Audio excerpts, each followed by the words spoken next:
What's up, fight fans? Welcome to Mr. Mustache MMA News. Today, I will discuss this Saturday's main event between Cannonier and Gregory Rodrigues in the UFC. But before we get into it, don't forget to hit the like and subscribe button to continue getting more MMA content by yours truly. Help the channel grow.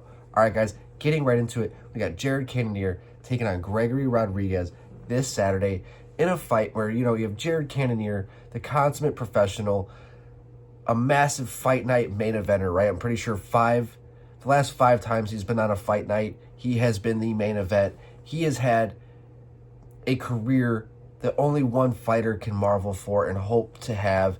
Win or lose, he's always shown out, fought top talent the last 6-7 years, fluctuated between heavyweight, light heavyweight before he found his home at middleweight, all the way getting to a title shot against Israel Adesanya a few years ago. The career of Cannonier, I mean, he's always been as dangerous as ever. And yeah, he is riding a 2-fight losing streak. Two of the guys who are probably going to be fighting for titles in the years to come, Kyle Baralho and Nasruddin Imavov. And at times, Jared found a lot of success against Imavov before he had that, where he got put away at the end of the fight. And, it was weird. And I think circumstance plays a lot into it. I did not agree with that stoppage, but he was in a bad fucking spot at the end of that fight. And then he had to fight with Kyle, where it was pretty much more of the same, just outclassed. He just was just a step behind, just athletically, length, strength, just well-roundedness. Kyle just seemed to just be a step ahead most of the way of that fight. But Jared, he's got the power. He really is a veteran. He doesn't really seem to let the moment get to him at times. He has really good cardio, doesn't seem to try to do too much, but is over hesitant and lets himself get hit a little too much.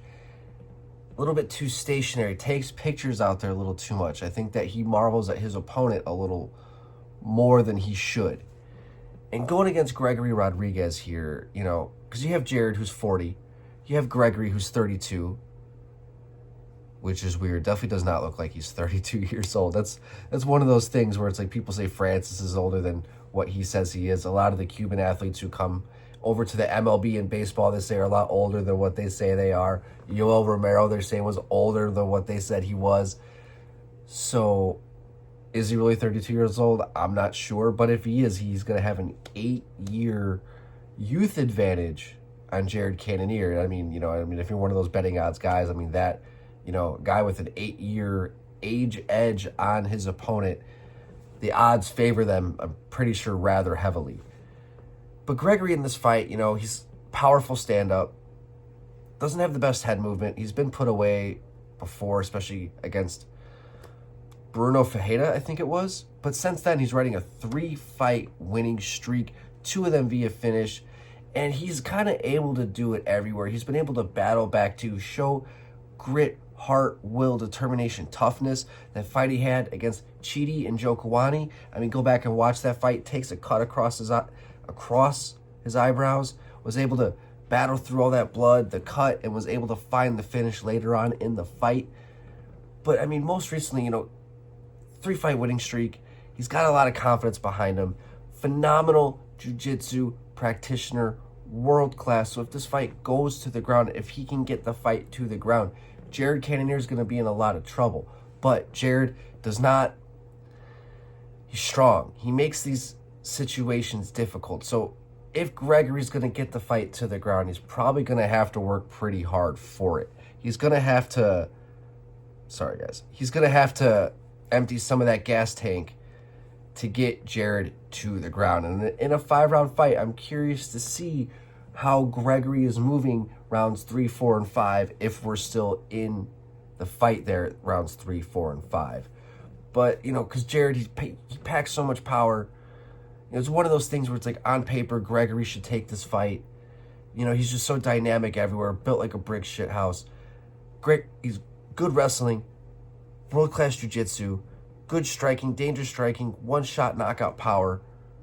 But then you have the consummate veteran in Cannonier, who's kind of always in the fight. But I think at 40 years old, I think the youth, the age difference in this fight is what is going to be the difference maker. And all the tread on the tires, that the wear and tear on the tires of Cannonier, the lack of tread of tires for Jared Cannonier is kind of where I'm a little worried in this fight for him. So it's like, it's just my heart, my brain. I want Jared Cannonier to go out there and get this victory back against the wall. You don't want to see him getting three losses in a row.